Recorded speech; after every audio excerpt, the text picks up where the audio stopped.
Hi, my dear students. I'm Miss Maral, and I'll be your English teacher on my YouTube channel, مدرستنا في البيت, School at Home. And now, let's start.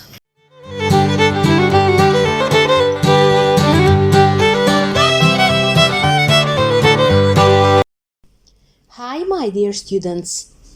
هناخد النهاردة lesson 3. عنوانه Eco-tourism. كلمة eco يعني حاجة ليها علاقة بالبيئة، بيئي، والتوريزم يعني سياحة. Eco-tourism يعني السياحة البيئية. Eco-tourism زي ما قلنا معناها السياحة البيئية. طب eco-tourist، التورست هو السائح. eco-tourist يعني سائح بيئي. coral reef، coral reef يعني شعاب مرجانية. wildlife، wildlife الحياة البرية. يونسكو، يونسكو هي اختصار لإيه؟ United Nations Educational, Scientific and Cultural Organization. بالعربي منظمة الأمم المتحدة للتربية والعلم والثقافة، اليونسكو. إيكو زي ما قلت لكم يعني بيئي. local people، local people هم السكان المحليين. historical تاريخي. project يعني مشروع. hotel يعني فندق. diving رياضة الغطس. journey يعني رحلة. monuments الآثار. pollution الاتنين نطقهم صح يعني تلوث. the red sea هو البحر الأحمر. normal يعني طبيعي. tour guide يعني مرشد سياحي. comfortable يعني مريح. culture يعني ثقافة. هورغادا هي الغردقة. تعالوا دلوقتي مع بعض نعرف معلومات عن الإيكو توريزم. Hello شريف. Thank you for coming to talk to us. شريف is a tour guide in Hurghada. أهلا يا شريف، شكرا إنك جيت وبتتكلم معانا. شريف مرشد سياحي في الغردقة. Tell us about ecotourism please. What is it؟ يعني كلمنا عن الإيكوتوريزم، قول لنا إيه هو؟ Hi داليا. Ecotourism is very exciting. It's tourism that looks after the environment and helps local people. أهلا يا داليا. السياحة البيئية حاجة ممتعة جدا. هو نوع من السياحة ولكن بيحافظ على البيئة والسكان المحليين. How does it help the environment and people؟ وده يا ترى ازاي يعني بيساعد البيئة والسكان المحليين، بيعمل لهم ايه؟ Eco-tourists don't like to travel by plane because of the pollution planes cause. يعني السياح البيئيين بيحافظوا على البيئة، وعلشان كده هم مش بيسافروا بالطيارات علشان الطيارة بتؤدي إلى تلوث للبيئة علشان طبعا العوادم اللي بتخرج منها. They travel by train, on foot or by bike. ولكن بدل الطيارة هم بيسافروا بالقطر أو مشي لو المسافات طبعا تسمح، يا إما بالبايك يعني بالبسكليتة. I see. Where do they stay؟ يعني أوكي، طب ودول بقى بيقعدوا فين؟ They don't like big hotels. They stay in small local hotels or pay to stay in people's houses. يعني السياح دول مش بيحبوا ينزلوا في فنادق كبيرة وفخمة، ولكن بيحاولوا يدوروا على فنادق صغيرة بيقعدوا فيها، أو ساعات بيدفعوا لناس علشان يقعدوا معاهم في بيوتهم. What do they do when they travel؟ وبيعملوا إيه لما بيسافروا؟ They like to learn about local wildlife projects and local culture. يعني لما بيسافروا ويروحوا سياحة لمكان جديد بيحاولوا على قد ما يقدروا إن هم يحافظوا على الحياة البرية هناك والمشاريع اللي بتساعد على الحفاظ على الحياة البرية، وكمان بيحاولوا يحافظوا على الثقافة بتاعة المكان اللي بيروحوا. Can you give me an example؟ تقدر تديني مثال؟ Of course طبعا. Here in Egypt we have some very nice projects in the Red Sea.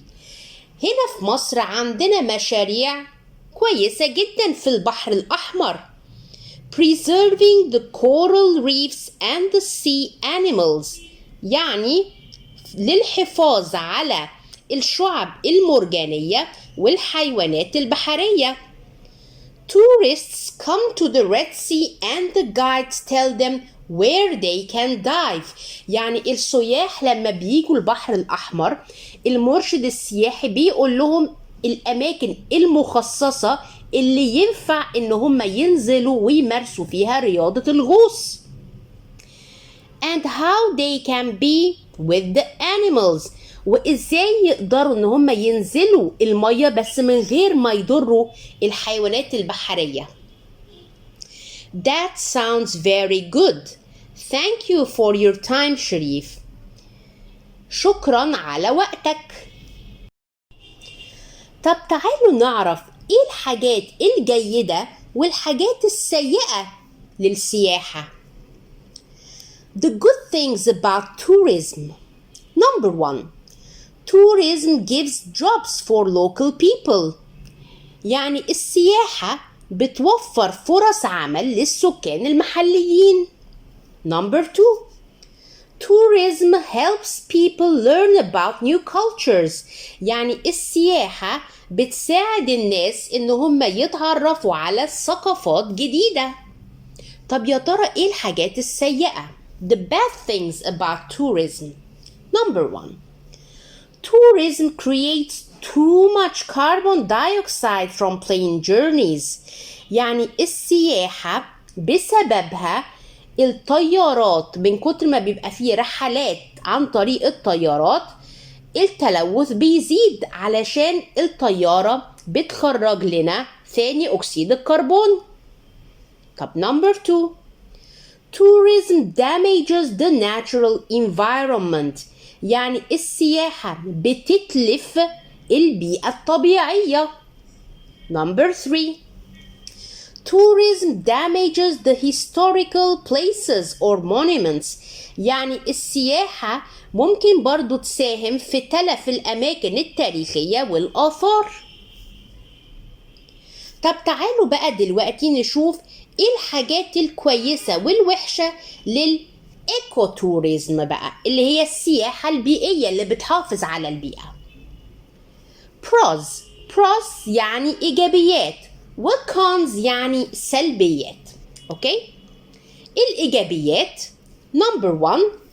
It helps the environment. بتساعد البيئة. Number 2. It helps to protect the wildlife. بتساعد في حماية الحياة البرية. Number 3. It doesn't cause much pollution. مش بتسبب الكثير من التلوث. طب نشوف في حاجة سلبية. It's not as comfortable as normal tourism. ولكن للأسف هي مش مريحة زي السياحة التقليدية. زي ما قلنا السياح بتوع الايكو توريزم the eco tourists مش بيفضلوا ان هم ينزلوا في فنادق فخمة وحاجات مريحة. تعالوا دلوقتي نحل الجنرال exercises على درسنا. Read and complete the following dialogue. وعندنا كلمة stay, pollution, ecotourism, wildlife, eco-tourists. علاء بيكلم آدم. What do you think of نقط. آدم بيرد يقول ecotourism is. يبقى أكيد سألتنا عن إيه؟ سألنا عن الإيكوتوريزم. What do you think of ecotourism? Ecotourism is an exciting idea. It looks after the نقط and helps local people. هنختار أنهي كلمة من فوق؟ كلمة wildlife الحياة البرية. Do نقط like to travel by plane? Do mean do ecotourists like to travel by plane? No, because of the نقط that planes cause. Because of pollution. Because of the pollution that planes cause. Where do ecotourists stay in? They stay in small local hotels or pay to stay in people's houses. ندخل على الإكسرسايز اللي بعده read and match. Number 1. Tourism damages historical relating to the environment ولا the Red Sea near a coral reef ولا places or monuments ولا too many countries ولا help Egypt ولا too much carbon dioxide. نفكر. Tourism damages historical A. C. Historical places or monuments. Number 2. Traveling by planes creates F. Too much carbon dioxide. Number 3.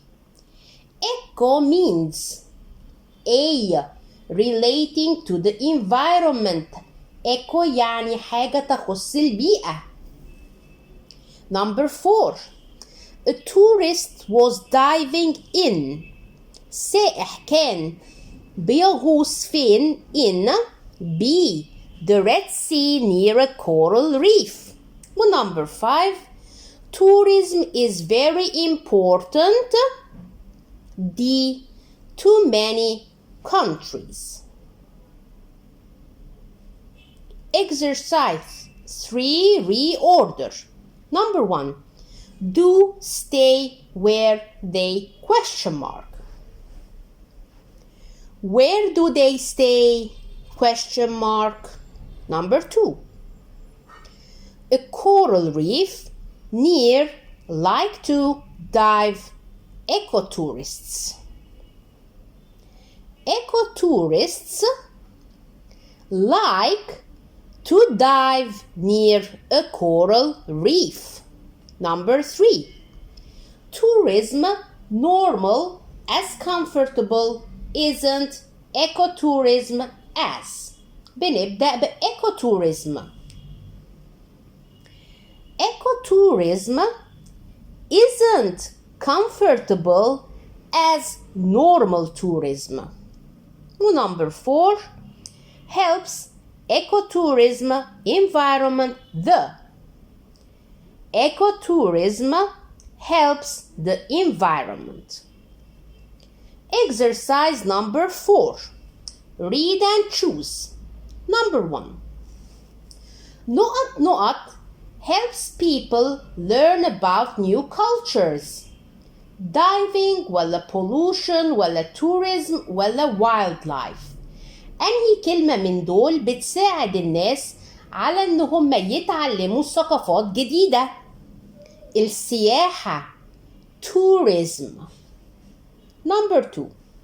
The tell the tourists where they can dive. Teachers, tour guides, doctors, farmers. مين من الأربعة دول هو اللي بيرشد السياح ويقول لهم انزلوا غوصوا في الأماكن المعينة دي؟ The tour guides. المرشدين السياحيين. Number 3. Tourism gives for local people. Villages, homes, farms, jobs. احنا قلنا السياحة بتوفر ايه للسكان المحليين؟ بتوفر لهم فرص عمل. Jobs. Tourism gives jobs for local people. Number 4. Ecotourism helps to protect the. السياحة البيئية بتحافظ على الايه؟ Pollution, wildlife, journey, gases. Protect the wildlife. الحياة البرية. Number 5. We should look the historical places and monuments. To ولا up ولا after ولا at.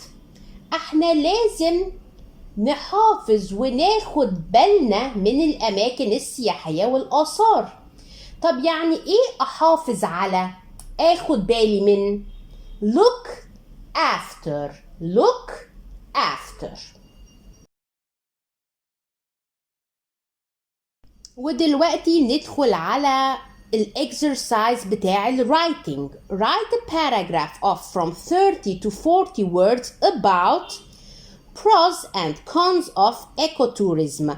يعني ايه الإيجابيات، الحاجات الكويسة بتاعت السياحة البيئية، وايه الحاجات السلبيات.